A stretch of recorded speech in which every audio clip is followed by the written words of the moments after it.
Hey, this is Gator McAlister, and you're listening to Give Me Back My Pro Wrestling. Ladies and gentlemen, welcome to Give Me Back My Pro Wrestling.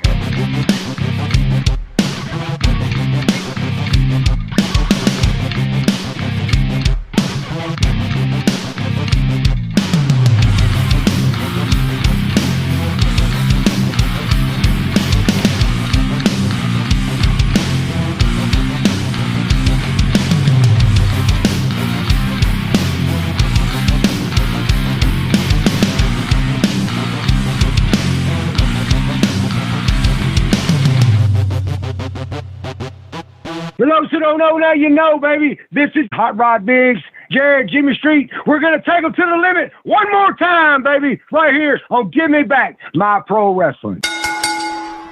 Ladies and gentlemen, welcome one more time to the Give Me Back My Pro Wrestling podcast. And as always, I'm here with my brother from the same father and mother, the Plastic Sheik, Jared Street. What's up, brother? How you doing?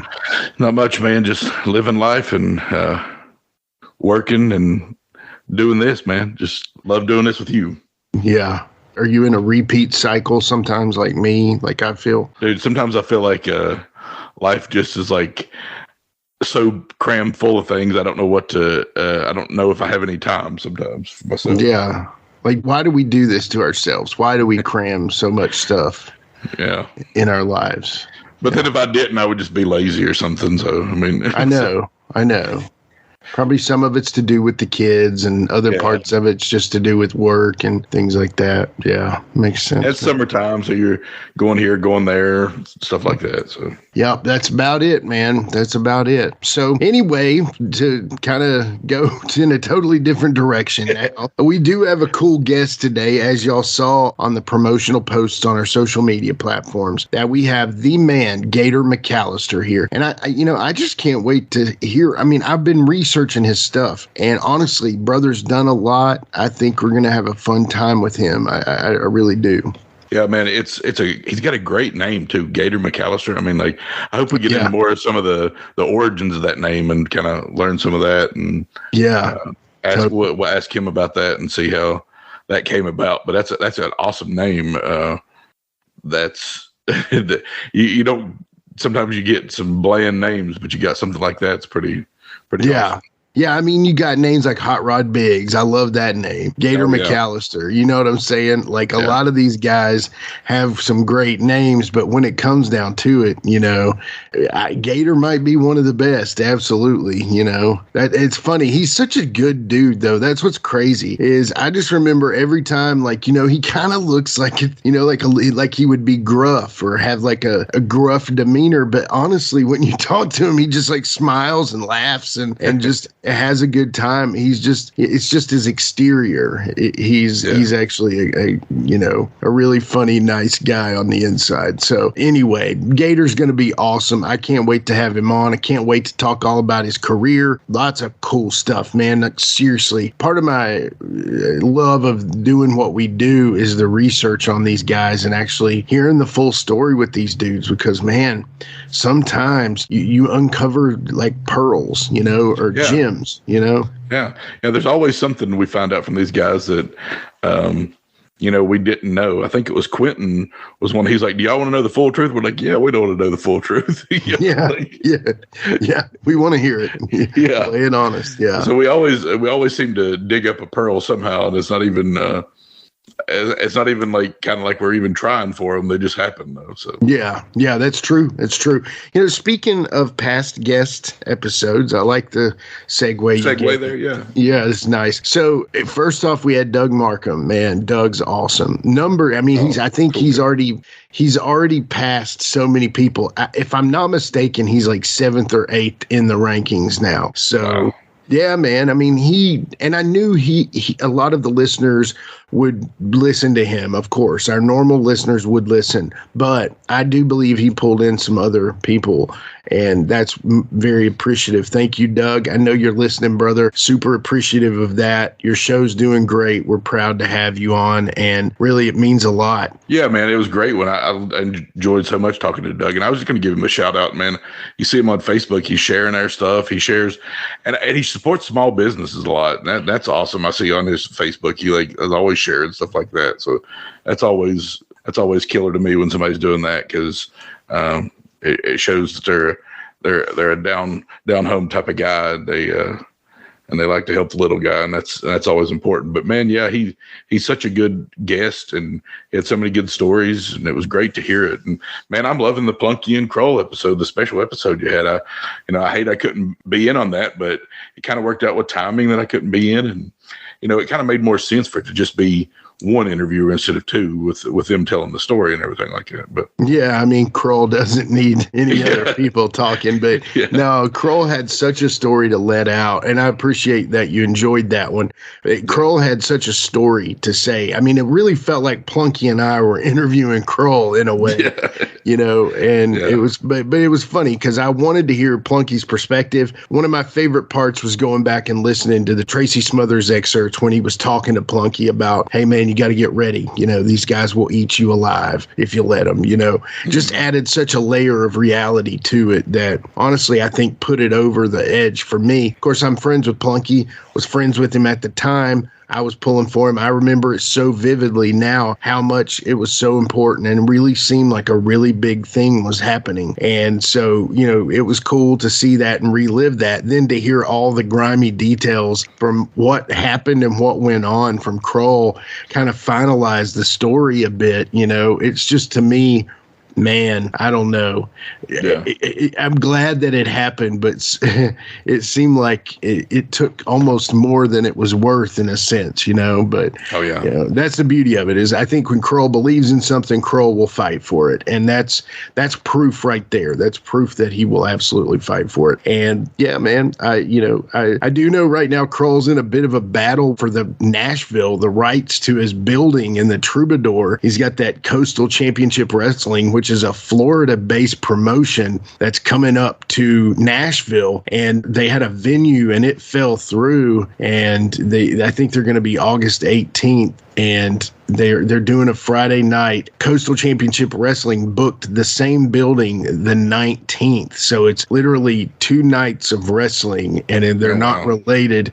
It just seems kind of dastardly. So he's got another fight on his hands. Maybe that'll be a future episode to hear the full story on that one. But yeah. I don't know, but I'm glad you enjoyed that. I've got some other ideas that we can do in the future that are going to be fun. I've been talking to some of the guys about possibilities on what we can do with that, those types of episodes in the future. So if y'all enjoyed that, let us know in the comments, let us know on the socials. But I think right now, we need to get old Gator McAlister on here. What do you say? Let's get him, man. I can't wait. All right, we'll be right back after these messages with more from Give Me Back My Pro Wrestling. As a contractor, I don't pay for materials I don't use. So why would I pay for stuff I don't need in my mobile plan? That's why the new MyBiz plan from Verizon Business is so perfect. Now I can choose exactly what I want, and I only pay for what I need. Right now, with MyBiz plan, get our best price, as low as $25 a line. Visit Verizon.com/business to get started today. New lines only. Price per month with 5+ lines. Includes auto pay and paper-free billing and promotional discount. Taxes, fees, economic adjustment charge. Applicable add-ons, prices, and terms apply. Guarantee applies to base monthly rate and stated discounts only. Add-on prices additional. Offers end September 30th, 2025. This episode is brought to you by LinkedIn. Psst, healthcare pros, word's out, and it's too good to keep quiet. Look, LinkedIn is revolutionizing job hunting, making it possible to search by specialty, shift preference, and salary. Endless scrolling is out. Whether it's a mental health therapist or dental hygienist, finding the perfect role is faster and easier than ever. Head to linkedin.com/healthcare and start your search today. Hey, it's Paris. I love sparkly things, right? Like stars. Duh. And thanks to Hilton and AutoCamp, I just slept under them. Picture me, serving looks by the fire outside my luxurious Airstream, making s'mores with the kids, while a national park is our backdrop. The great outdoors meets Hilton hospitality. That's hot. Explore all the new ways to stay at Hilton.com. Hilton for the stay. This episode is brought to you by Netflix. Becoming the most valuable sports franchise in the world doesn't happen without risk. A man who's willing to bet it all, and the players ready to make their own luck. America's Team, The Gambler and His Cowboys, is the story of the 1990s Dallas Cowboys and Jerry Jones's impact on NFL history. Featuring interviews with iconic 90s players and more. Watch America's Team, The Gambler and His Cowboys, August 19th, only on Netflix. Are you a pro wrestling fan? Well, stop by Captain's Corner, where you can get autographed photos, cards, magazines, and figures from all of your favorite wrestling superstars of the past, present, and future. You'll also be able to participate in live signings in the weeks and months to come. Make sure to stop by Captain's Corner on Facebook and give us a holler. Remember, cheers to the working man. All right, we are back with more from the Give Me Back My Pro Wrestling podcast. And as promised, Jared, who do we have today? With my old buddy, Gator McAlister. Now, Gator is one of these guys that I guarantee you've seen him. He's done everything. He's had an amazing career, and I'm excited to talk to him. But as always, on every episode, we go to my brother, the Plastic Sheik, for the very first question of the show. Go ahead, Sheik. All right, Gator. So this is a question that I like to get out of the way. It'll let everybody know kind of your influences in wrestling and just your fandom in wrestling. If you could list your top, your Mount Rushmore, your top 4 or 5 wrestlers all time that you're, in your opinion, what would that be? That one's a little hard, honestly.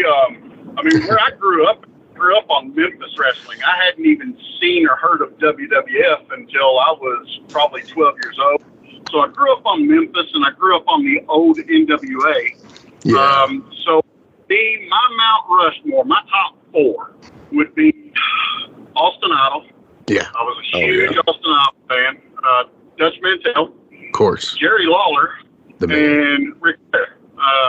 That's, Ric Flair, and honorable mention to Dusty Rhodes, because those guys hate the business, They paved the way for so many wrestlers. Absolutely. Oh, yeah. It's a great list. I mean, nobody can argue with anything there. I mean, absolutely. You got when you can tell your influences, though, your area influences, and that's fine. That's why we like to get these questions out there and get it answered with, hey, this is what I was influenced by. This is what I like to see. This is, and some people, if we were talking to somebody in the Northeast, they would be like, okay, well, Bruno Sammartino, this right here. Yeah, and Matt Bourne and some of those guys. Yeah. Be Matt Bourne and Adrian Adonis. Those big Portland guys, Yeah, maybe Lynn Denton or somebody like that. And yeah. But Gator McAlister, brother, how long has it been since we've seen each other? I bet it's been 10 years. What are you up to these days, brother? Actually, I retired from wrestling and got my CDL and went on the road as a big rig truck driver. Yeah, dude. I thought I saw that. And now I think you've done that to take advantage of one thing, right? Is you get to go to all these awesome conventions, right? Absolutely. I spend a lot of my free time going to like comic book conventions and horror conventions and stuff like that. I'm a big nerd, And we all are. After spending so many years on the road wrestling, the truck driving's just natural because I'm on the road, Yeah. So yeah. It all kind of flows together. Dude, you're just born to be a trucker because you're a wrestler. Rick Reynolds does some of that too. I mean, everybody's riding. I love it. So yeah, that makes total sense. Well, I tell you what, so we kind of talked about where you are now and stuff. Let's go all the way back here. So this is, we get to Mount Rushmore, then we talk a little bit about what you're doing now, but then we go all the way back to the very beginning, to the days when you were just a little bitty Gator. Okay. So in your younger days, where were you born, man? Where were you born? Where'd you go to high school? I was actually born in a little small town just outside of Evansville, Indiana called Linville. Okay. Was born there and literally the next day was in Madisonville, Kentucky. So that's where I grew up. Spent the majority of my life in that town and the little surrounding towns around it. Went to Madisonville North Hopkins High School, which had like the state football champions at one time and all that. Got kicked out of public school. And graduated from a private Christian school of all places for me. Yeah. So lines up. It wasn't bad. Yeah. It wasn't bad, and but I grew up watching wrestling on TV, and I went to my very first wrestling show when I was 5 years old. Man. And it was at the local middle school there in Madisonville, and the main event was Joe LeDuc against Jerry Lawler. Boom. Okay, that tells me the time frame then. Okay. Yeah.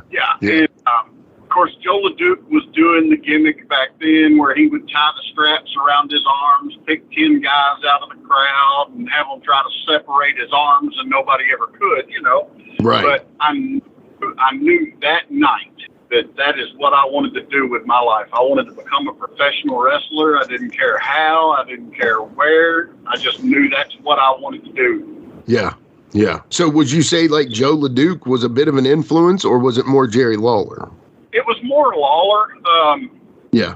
I mean, LeDuc was great. Because I can see some of him in your latter days. You know what I'm saying? So anyway, go ahead. And I've gotten that from people. It was more Lawler, just the way that the crowd gravitated toward him. Of course, at the time, he was the big Memphis babyface, you know. Oh, so, yeah, totally. Yeah. Everybody, you know, just like Ricky Morton, you know, the way Lawler sold and his facial expressions and everything, I believed every single move and every single thing that happened that night. Mm-hmm. And it hit me in like a ton of bricks, and I was like, this is what I'm going to grow up to be one day. And, you know, and I never went away from that, you know. Yeah. I still vividly remember the match. That's awesome. That's awesome. That's been 100 years ago.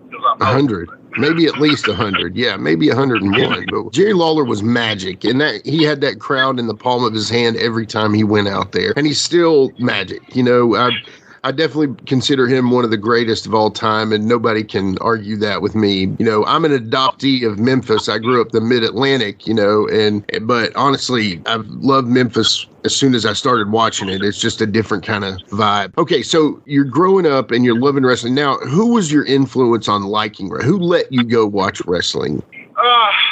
My great-grandmother and my great-uncle. They were brother and sister. They lived together, took care of each other.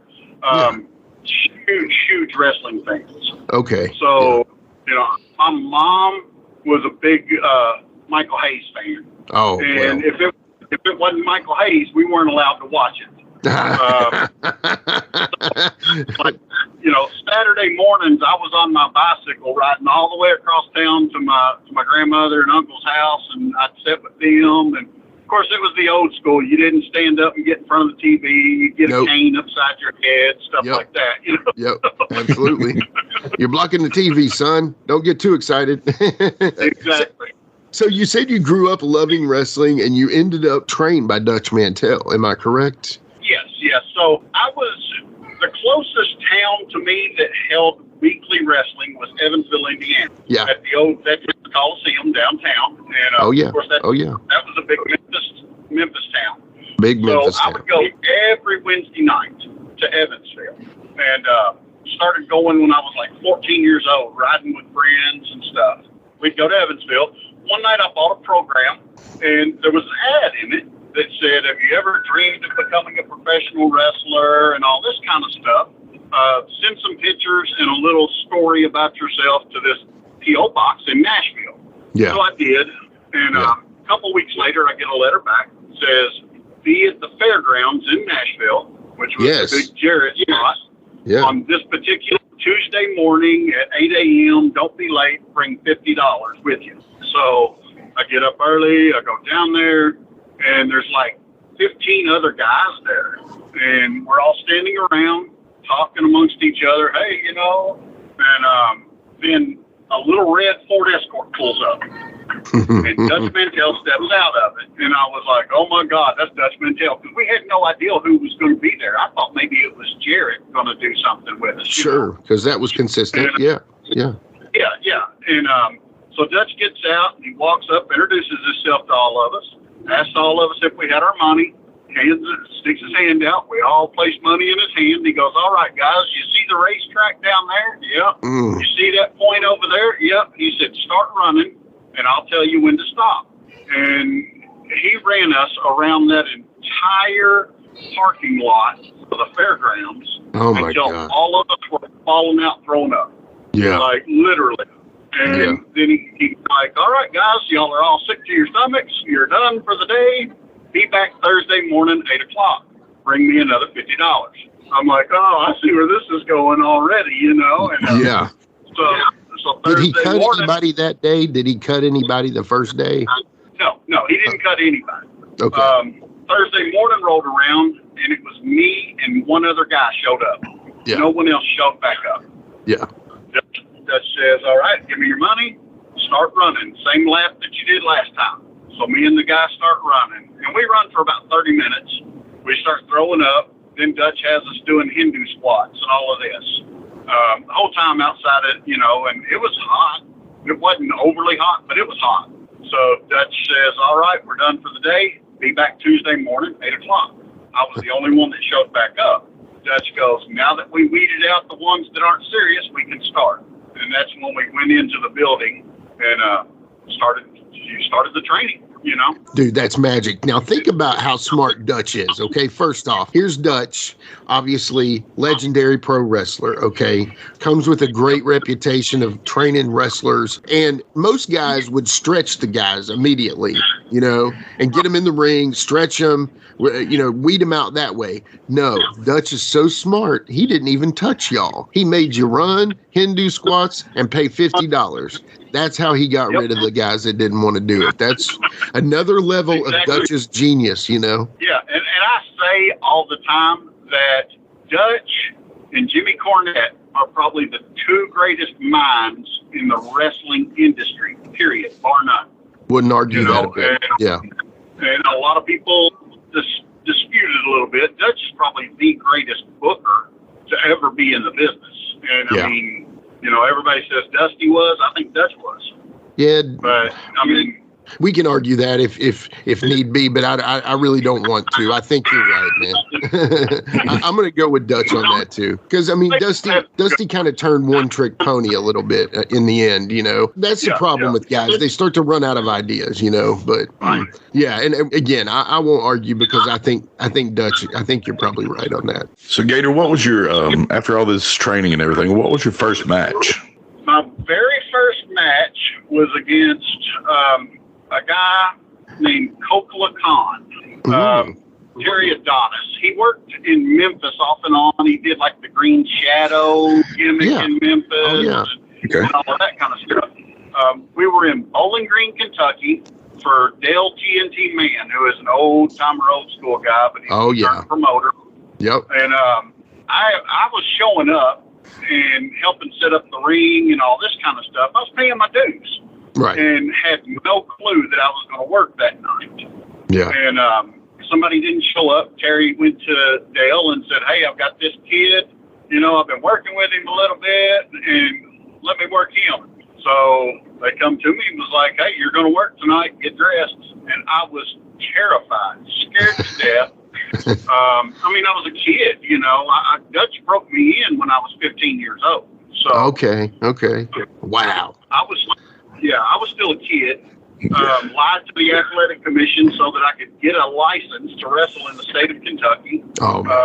Which not the first, not the last. Yeah, exactly. 15 years old, I was 250 pounds, 6'3". Okay. So, wow. Yeah, I was a big kid, football player, you know. But I get ready, my music hits, I take off running to the ring. Jumped up on the side of the ring, and he didn't have a regular canvas. He had one of those vinyl like canvases. Yeah. Yeah, and whoever had worked the match beforehand had baby oil on and all that good stuff. So I hit the side of the ring and went straight to my back. Oh man. And I was like, well, that's it. My career's over. I'm done, you know.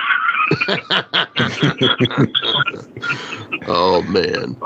That's so funny. But it ended up having a really good match, and Dale liked me, and he was like, you want to be back next week? And I'm like, absolutely. So that was where it all began. Maybe I missed it. Did you say what promotion that was with? I'm trying to remember what the name of his promotion was. It was like MWA or something. Okay. Yeah. Like Mountain Wrestling Association, because he ran a lot of shows in eastern Kentucky over in the mountains. Yeah. So I'm thinking that's what it was Mountain Wrestling Association. And Dale was pretty famous for doing the kind of like Chris Michaels and taking characters that were kind of famous and maybe sticking a last name on the people and stuff. And, there's nothing wrong with that, but whatever it is. But this is a question that so what name were you going by at that point, Gator? My very first match, I was Jumpin' Joe Hopkins because I didn't have my gimmick yet. I didn't know what I was going to do and what I was going to be. So for probably the first 4 months, I wrestled as Jumpin' Joe Hopkins. Okay. And then I was like, I can't do that. I want something that's catchy and flashy. And that's when me and Dutch got on the phone, and he gave me advice on how to come up with my gimmick and all of that stuff. So. And even though you are Joe, you're definitely not a Jumpin' Joe, man. You're 6'3", you're a big kid. That's dumb. I'm sorry. You know what I mean? But you know what it is. I mean, yeah, exactly. And that was the name that Dale Mann put on me. Sure. Sure. So it wasn't me. It didn't work for me. I didn't do drop kicks, nothing. So there was no jumping other than off the ring to the floor. That was about it. Yeah, no jumping. So, okay, Gator McAlister. It's a great wrestling name, That's man. a I've great always name. Yeah, it is. I've always thought that. And ever since I've met you, I was like, man, that is the best wrestling name ever. So tell me, where did you come up with that? How did that come up? So, me and my first wife, I don't even remember what year it was, probably around 89. I guess we're sitting around and I'm like, I have to come up with a wrestling gimmick, and we're brainstorming, and I had the TV on. It was on TBS at the time, and the movie White Lightning came on, which is an old Burt Reynolds movie where he's a moonshiner. His name in the movie is Gator McAlister. That's right. And to this day, that's still what Bill Dundee calls me. Yeah. But That's she funny. says, "What about that?" And I said, "What?" She said, "Gator." And I was like, "Well, I really like that, but I can't be Gator McAlister. Everybody will associate it with the movie, Yeah. And so she was like, "Okay, well, we'll come up with something for a last name." She was like, "So just sit on and think on that. Think on the Gator thing." Well, that movie goes off. I'm still sitting around just piddling, and a movie called Ode to Billy Joe come on. Which is an old Bobby. It was based off of an old Bobby Gentry song. Yeah. About a kid named Billy Joe McAlister. Yeah. And I went, "What do you think about that?" She's like, "What?" And I said, "Well, McAlister." She goes, "Well, is it a common name for Louisiana?" Because I knew that I was going to be from Louisiana. Right. So right. I actually had a New Orleans phone book because that was one of my favorite places in the world to go to. And I got it, and I started flipping through it. And there was like 10 pages of McAlisters. Wow. But it was spelled McAllister. So it was like McAllister. Yeah. And I'm looking at it, and I told her, I said, "I want to spell it different. I want to be a little bit different with it." And she said, "Okay." So I dropped one of the C's, and I dropped one of the L's. So it became, instead of McAllister, it was McAlister. Yeah. Okay. Yeah. I called Dutch up and I said, "Dutch, I got it. I got the gimmick. I got the name." He said, "What is it?" And I told him, and he said, "I really like the sound of it." He said, "Where are you from?" I said, "I'm going to be from New Orleans." He's like, "Do you know how many GD wrestlers there are from New Orleans?" You know how Dutch is. He started kind of spazzing on it. I said, "Okay, what about Rouge?" He said, "Are you related to Sherry Martell?" I said, "No." He said, "Then why be from Baton Rouge?" I'm like, "Okay, Dutch, where am I going to be from? Dirt, Texas, or Oil Trough?" And he he said, "Get a map of Louisiana." He said, "Study the map." He said, "Scan every town that you see, and when you find a place that sounds completely made up, that's when you know where you're going to be from." Oh. So I did, and just off the coast of Louisiana is a national wildlife refuge place, and it's a little island, and it's called Marsh Island Wildlife Refuge. And I was like, "That's it. That is it. I am Gator McAlister from Marsh Island, Louisiana." And I ran with it, Love it. And, yeah. Everything from that day forward, everything for me changed in the wrestling business. Dude, that is awesome. That makes so much sense too. I got a quick little story. I was doing I don't know if you remember me doing the Sheik Prince Omar gimmick at all, Joe, but yeah, okay. I didn't know if you'd remember that. Well, one day at a Byrd show, Dutch was working, and Dutch looked me up and down, and I was wearing that gimmick, and I could tell he was, wheels were turning. He said, well, you just managed me. You're all right, but we got to get you a different gimmick.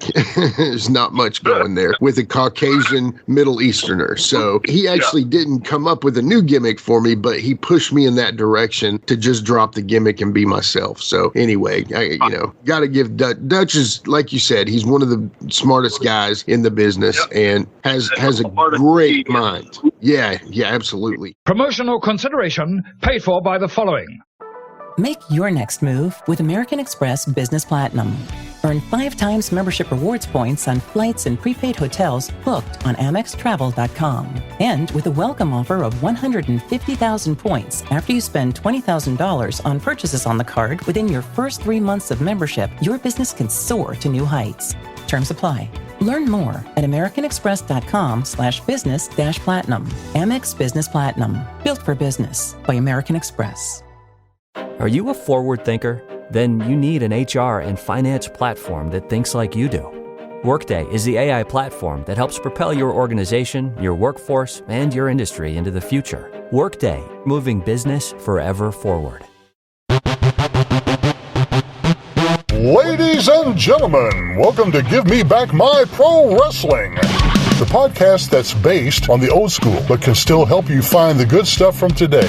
Jimmy Street and the Plastic Sheik, Jared, are the undisputed tag team champions of the wrestling podcast world. From thought-provoking topics to superstar interviews to action figure expertise. This team does it all, and all they ask is, give me back my pro wrestling!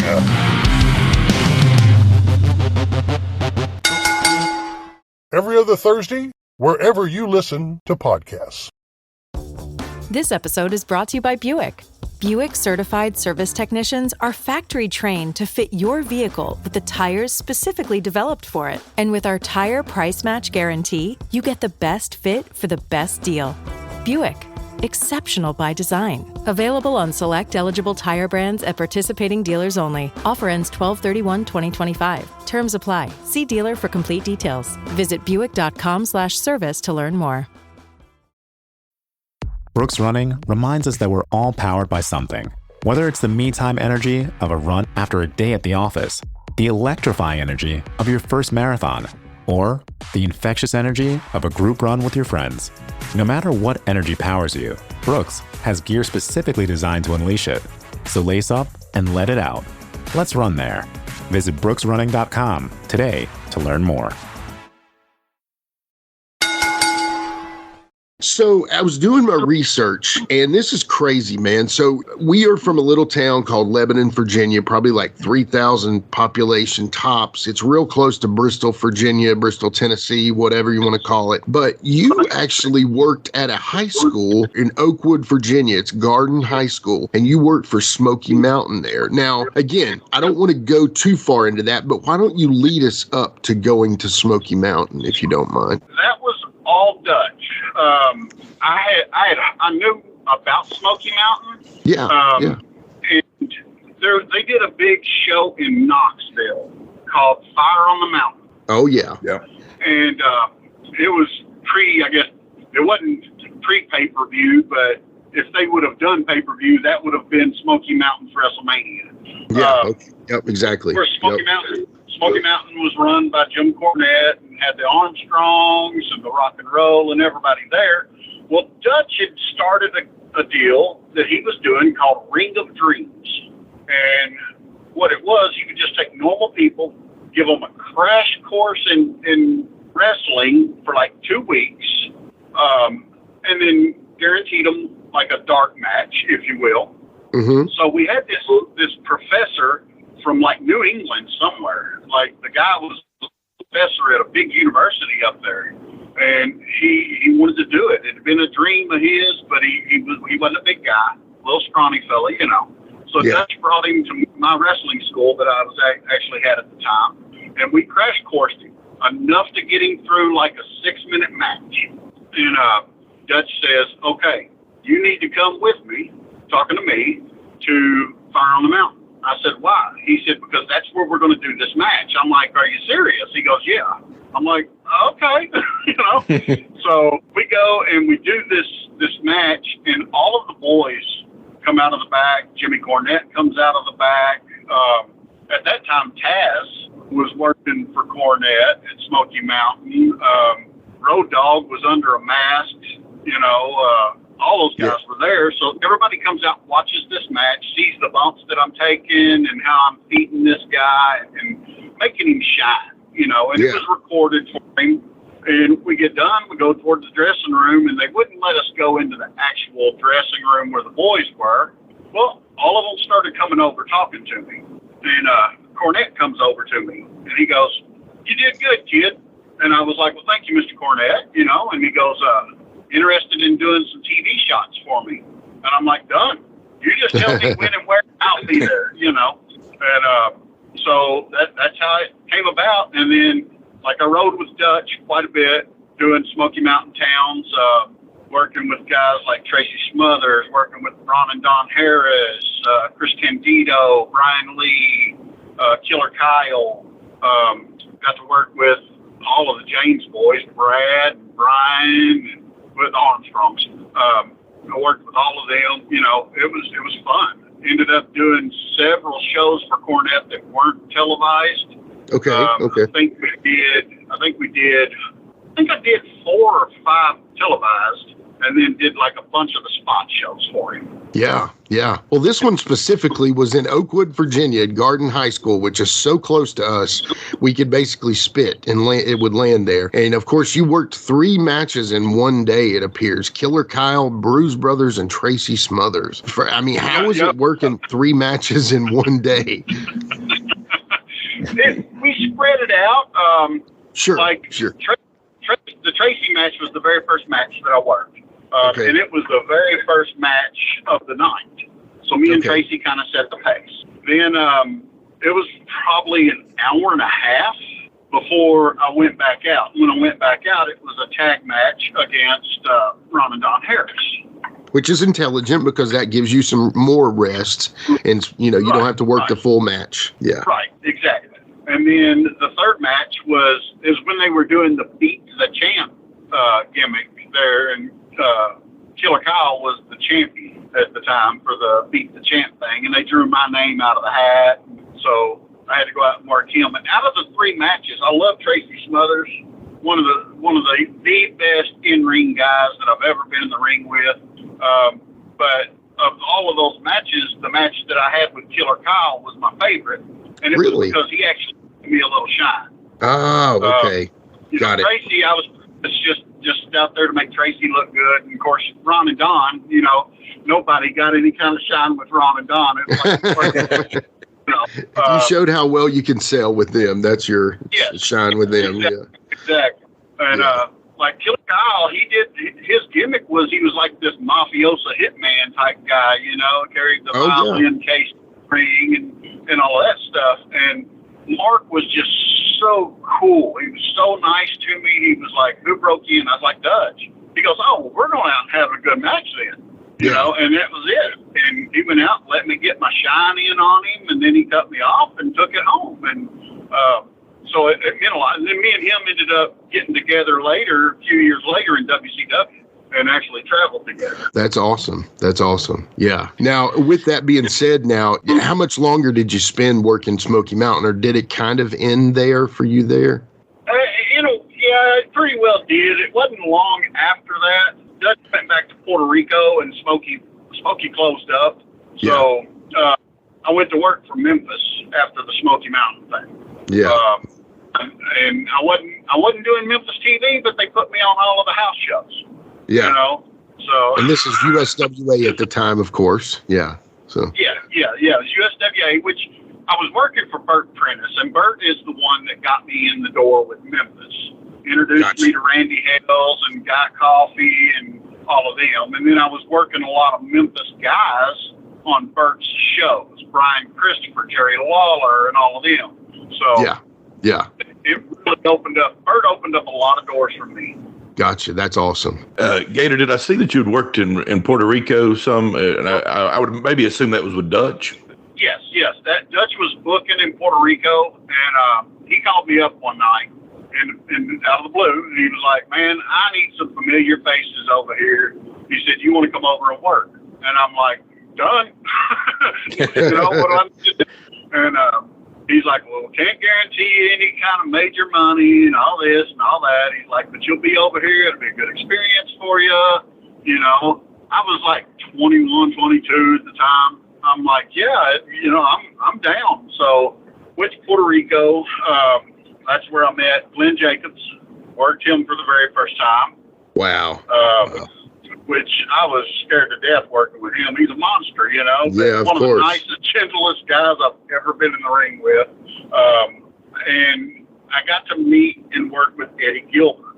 Oh, nice. I grew up watching Eddie, you know. So yeah, for sure. Me and Eddie actually got really, really, really close while I was on the island. Eddie took care of me. I was actually the last American wrestler to work with Eddie before he passed away. Man, so sad. So, we talk about it all the time. Like, what would he be doing now? I feel like he might even have his own very famous promotion. You know, he would be, you know, unless he just decided to leave it all alone and do something different. But I just feel like somebody would be using him right now as a high level executive, you know, so. I have no doubt, you know. Now, you didn't do any icy hot on anybody down there like Wolfie did for Armadito, right?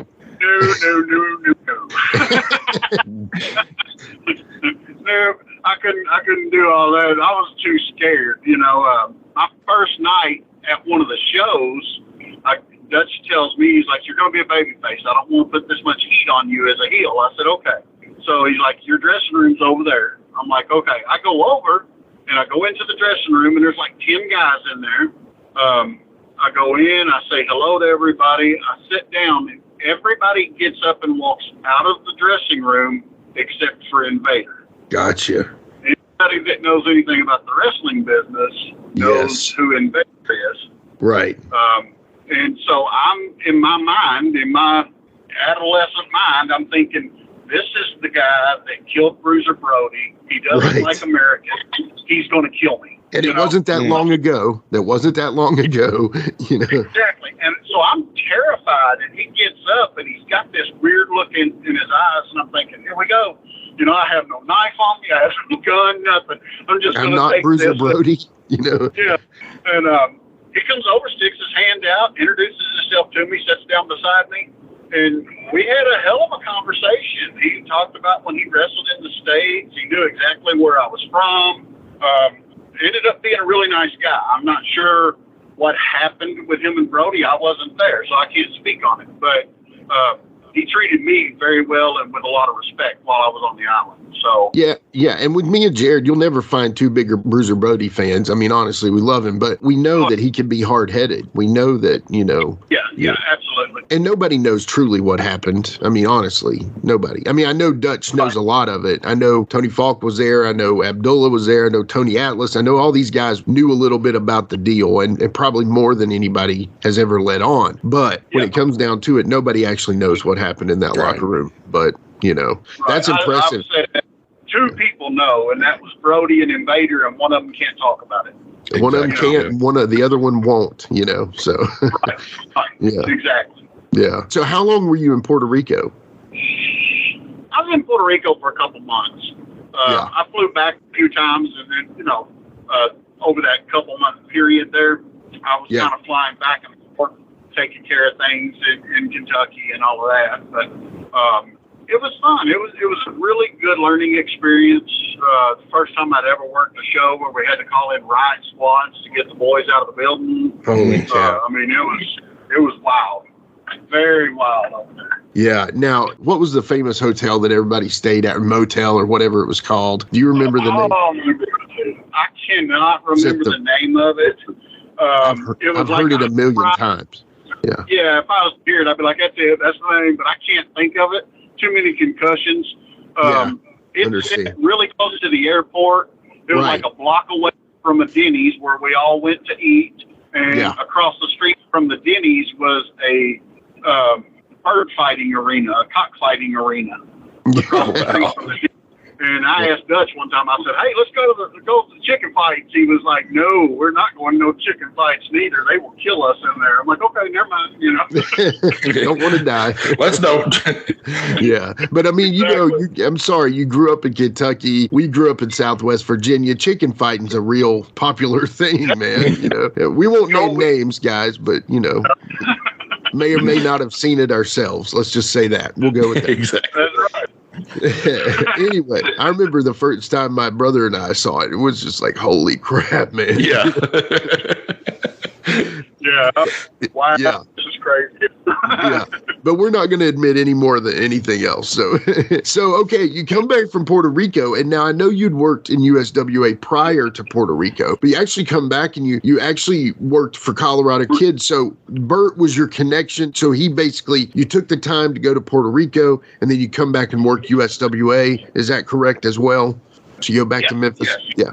Yeah, went back, did some more for Memphis, did some more work for Byrd, and in between all of that, I was working for different NWA territories. Okay, yeah, tell us about that. Oh, Lord, I've worked NWA territories, Texas, West Virginia. I worked for Dennis Carluzzo when he was running NWA in Jersey. Doug Gilbert actually set that up for me. Okay, yeah. I worked, oh, good Lord, Chicago. There was an NWA territory that was up around Chicago. Worked up there. Florida, held multiple tag titles in the NWA with different partners throughout the years. That's awesome. That's awesome. Trying to think, and then just local independent stuff, like in Kentucky, Tennessee, Indiana, Illinois area. I did a lot of that in that time frame as well. Yeah. So you're working USWA, and that was a big deal for you, I would imagine. It was. It was a really big deal. I mean, that's what I grew up watching. So I'm in the ring with all of my childhood heroes and my influences, and I'm working the same buildings that I had seen on TV, you know, like the Louisville Gardens. I remember the first time I got to work there. First time I worked the Evansville Coliseum. First time I worked the Nashville Fairgrounds, you know. The first time I did the Mid South Coliseum. And the loop, man, that's awesome. Yeah, exactly. It was doing like some of the little house shows around Western Kentucky and Arkansas, and you know, which for me, the Louisville Gardens was my Madison Square Garden. You know, yeah. To me, working the Gardens was bigger than working the Mid South Coliseum in Memphis. Yeah. Which is funny. You know, I'm the co-host of the Wolfie D show. I know all our listeners know that a million times over now. But, you know, Wolfie always said that the Nashville Fairgrounds was his Madison Square Garden. But, you know, obviously working the Mid-South Coliseum. But he actually liked Louisville better than Mid-South in the terms of how well the Louisville crowds were and how much they just loved the wrestling, you know, there. And Louisville was the town, in my opinion, for Memphis. It really was. Yeah, it was a great town and such a legendary building. I mean, the names that have been in that building, it's just blow your mind, you know.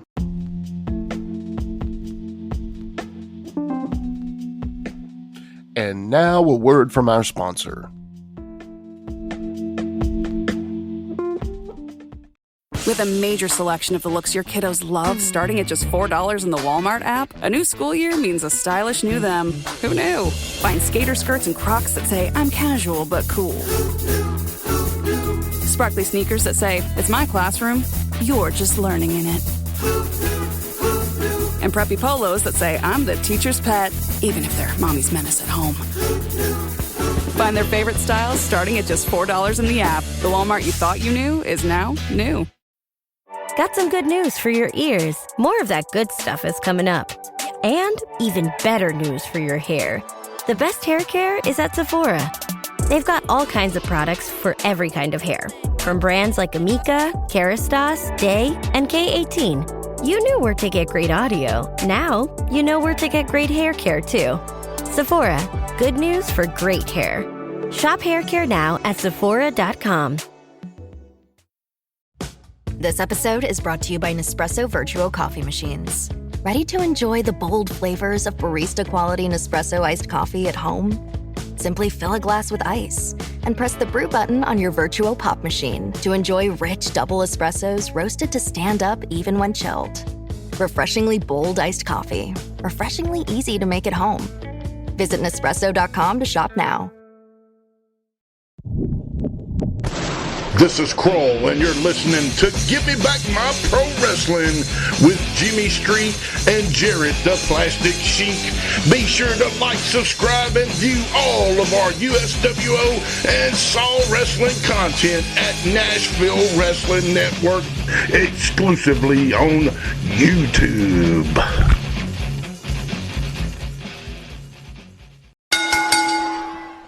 Gator, tell us about IWA Mid South. Oh, boy.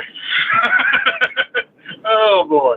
So when I worked for Byrd Prentice, me and Bull Payne got really close. Okay. And Bull called me up one night. He was like, hey, I've got a guy that's going to run Louisville. He needs a promoter's license. I'm like, okay. He goes, and a ring. I said, okay. Does he have anything? He's got some talent. I said, okay, who is it? He said, Ian Rotten. I said, from ECW?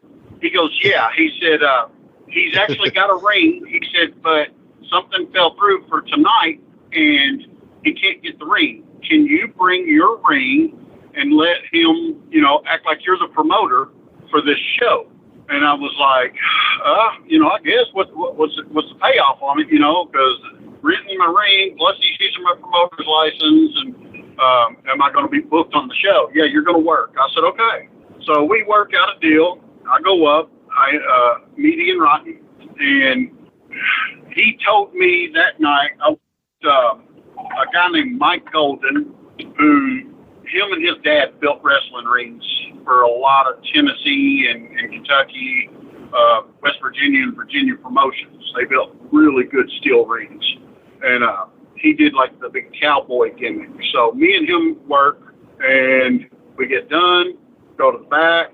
Ian Rotten's like, wow, I was like, what? He goes, dude, he's like, you just went out there and took complete control of my show. I was like, no, I just went out there and did what I do, Yeah. And he goes, you've got a job. Plain and simple. You've got a job. I want you here every single show that we run. I'm like, okay, and it worked really good for a while. And Ian was bringing in all these like top name guys, a lot of the ECW guys, the Public Enemy, 911, had Dutch working, Tommy Rich, Doug Gilbert, and then some like high flying guys, Reckless Youth from up north. Anybody that was hot on the independents at the time, Ian was bringing them in, and of course anybody that knows about IWA knows it was a blood and guts deal, Pondo and Ian Rotten out there in barbed wire and thumbtacks and broken glass. I love Pondo. What up, Pondo? And all of this kind of stuff. And the athletic commission started to really hammer down. So they show up one night to the show and tell us that me and Ian and my ex-wife, because the promoter's license was in her name, had to go to Frankfort, Kentucky, to the offices of the athletic commission for a meeting. We're like, okay. So we go to the meeting, and they proceed to tell us that there's going to be no more blood, no more this, no more that. Oh, my God. If we do it again, they're going to strip me of my license, my wrestling license, and they're going to take my promoter's license away from me. So I told Ian, I said, Ian, you've got to find somebody else to do the promoter license thing. I can't risk losing that. Yeah. He was like, no, I understand completely. He's like, well, you keep working for me. I said, yeah, I'll keep working for you. So he ended up getting, I think it was Rico Beatty, who was one of his ring announcers. I think he's the one that ended up getting a promoter's license, and that's how they continued running after I pulled my promoter's license away from the situation. Gotcha. Okay. So, I mean, we know IWA Mid South is legendary for a lot of things. I mean, definitely got a hardcore vibe in there, but also, like CM Punk, Samoa Joe, so many of these guys that are still wrestling today got their start there because they were coming down from the north. It was kind of like a meeting ground from the north and the south, and a lot of guys came in there. I know you worked some guys like Todd Morton, Tommy Rich, Ox Harley, Madman Pondo, and a big old match with all a bunch of guys there. I guess the one I want to ask you about though is talk about working Tommy Rich, man. Oh, I love working with Tommy. Tommy is so much fun to work with. One of the easiest guys I've ever been in the ring. Everything with Tommy flowed. I mean, it wasn't, I don't want to say it was magic, but it flowed and it was so easy and it was flawless. Like, I mean, there was no effort that you had to put into it when you were in the ring with Tommy. Right. Which I was over with Doug and Tommy because of Eddie Gilbert. Right. The first time I met Doug and Tommy was on a Memphis show that we were doing in Arkansas. Okay. And I walked up and I introduced myself to him, and Doug stood straight up and he said, "You're the Gator that was in Puerto Rico with my brother." And I said, "Yes." And he gave me a hug and he said, "Eddie thought the world of you." Yeah. He said, "If you're over with Eddie, you're over with me." That's all I need. Stood up and said the same thing. If you're over with Eddie and you're over with Doug, you're over with me, brother Wildfire, Yeah, exactly. Yeah. So, I mean, it was always, like friends and stuff being in there with each other instead of a legend with some green guy, Right. So I never had any issues with Tommy at all. Yeah, dude. One time in the back at Saw Gator, it was so funny. I was standing there and you're waiting to go out there. And as you're standing there to walk up the steps to go down the ramp from the back, I'm standing there and the music's playing and I'm an idiot. And I always start doing air guitar. I carried a cane. I started doing air guitar and, Tommy and Doug were there and Tommy looks over and he like pokes Doug and he says, Hey, Doug. Old Sheiky's playing the guitar." He told me one time we were up there for IWA, and he come over, he's like, "Gator." I said, "Yeah." He said, "Go up there and get Wildfire a beer." I was like, "Tommy, what kind of beer you want?" He's like, "Hell, I don't care as long as you start with a B." I was like, "All right." He didn't care as long as it started with a B. Yeah. That is legendary. God bless Tommy Rich, man. So, okay, so you work for IWA Mid South, and you keep working there, and you worked there for a good amount of time. Am I right? Yeah, I was probably a couple of years. Yeah. I had, some phenomenal talent, and I had some great matches with people. I had some really bad injuries there. That's where I broke my back. Man. Working Tracy Smothers. Man. It was one of those freak things. It was a chair shot to the back and shattered 2 vertebrae. And it wasn't even that it was a chair shot. It was just one of those freak accidents that happened. Tracy felt bad. I bet he felt horrible. Yeah. Yeah, tears flowed because me and Tracy had known each other for years, so he felt really bad about that. Tom Burton, Dirty White Boy, broke my neck. Oh my God. Tom Burton. Talk about Tom, man. Because I've heard Dirty White Boy and Tom, Dirty was not happy in that tag team, I've heard. And Tom is, even though he may not have showed it, he was definitely not happy in that tag team. Now, yeah, talk about Tom Burton and Dirty White Boy, man. Tom was one of those guys, if he thought that he could get something over on you, he would try it. Right. In the dressing room, super nice guy. I never had an issue with Tom at all. Yeah. Until that night. Yeah. And, he was with Candy Divine. Candy always showed me a lot of respect, treated me nice. Sweetheart, I've heard. I've heard she was a nice. Yeah. Yeah, she was. And Tom had always been really good with me. And when he came to IWA, he thought that he was in Japan and he was having to do strong style and shoot on guys. Oh God. And he was known for doing throws, German suplexes, all that kind of stuff.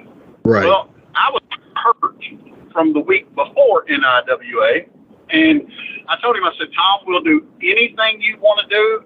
I said, "All I ask is please don't give me any throws. I'm hurt." Yeah. "Okay, kid, whatever you say." Right. So we get in the room, we lock up, and he immediately spins me around and dumps me on top of my head with a shoe. Oh my gosh, man. I mean, the very first thing, right off the bat, boom, and broke my neck. It broke my neck, and I was terrified. The impact to my head was so bad, I went blind while I was out there. Wow. I backed myself into a corner, and it was actually I wanted to say a 6-man tag. It was, I believe, Madman Pondo, Tom Burton, and Macho Warrior Rick Hogan. Yes. Against me, Ian Rotten. Gypsy Joe? Maybe. No, it might have been Ox Harley. I can't remember Yeah. Okay. who the third one was on our team. But I backed myself into a corner, and I grabbed Ian. I said, Ian, I'm blind. I can't see, and I'm hurt. Tom hurt me. Ian's like, just sit right here. Just sit right here. So Ian goes in. He gets Tom. They go to the floor. Well, I feel around, and I feel a 2x4. And I pick it up, and I held it. And anytime I felt like somebody was coming near me, I swung it. You know, I didn't know who was coming. I wasn't taking any chances. Right. We get to the dress. Bull Payne grabs hold of me, and he's like, come with me. He lays me down on the floor, does some feeling and stuff. He wraps a towel around my neck and tells me not to take it off. Ian comes in, hands me my envelope. He said, go to the hospital and go now. So I ended up going to the hospital. They CAT scans, x-rays, all that. That's how we found out that my neck was broke. Man. And, I went back the next week. I was in like the halo and all that stuff. And I had talked to Bull on the phone. I'm like, Burton broke my neck, you know? So Bull's like, okay. So I get to the show the next week, and Bull calls me to the side, and he goes, I'm working Tom tonight. I'm like, okay. He goes, I'm getting your receipt for you. I'm like, okay, why? He's like, because. And Bull Payne went out there, and I mean, beat the shit out of Burton. Burton was crying.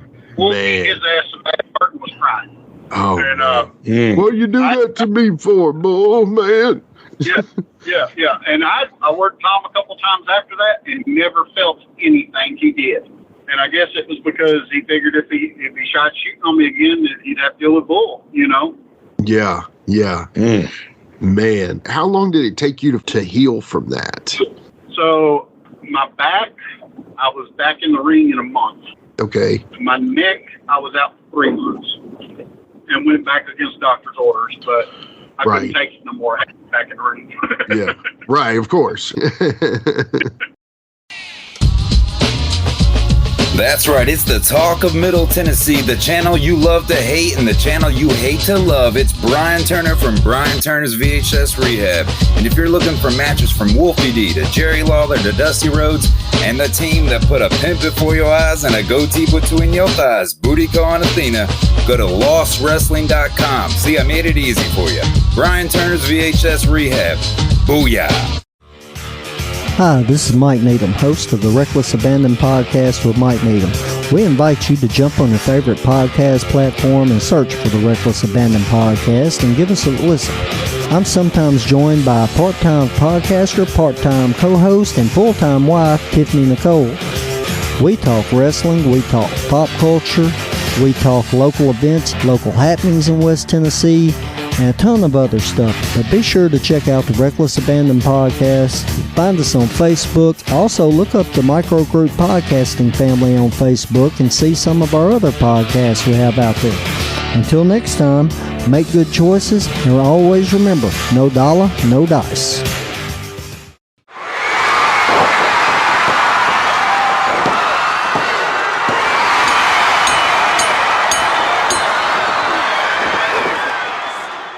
Ladies and gentlemen, this is Jimmy Street, and that was episode 12 of the Best of James Rock Street Productions, with the first half of episode 40 of Gator McAlister on Give Me Back My Pro Wrestling. Gator's got some great stories, and this episode is actually one of our top-ranked shows of all time. You can hear the full episode and more over on @GMBMPW or Give Me Back My Pro Wrestling wherever you listen to podcasts, or simply click the link in the notes below. We hope you've enjoyed a look back in the archives of James Rock Street Productions. Check us out next week to see what else we have in store. Until then, follow @GMBMPW and @JamesRockStreet everywhere. Peace. With a tear in my eye, this is the greatest moment in my life.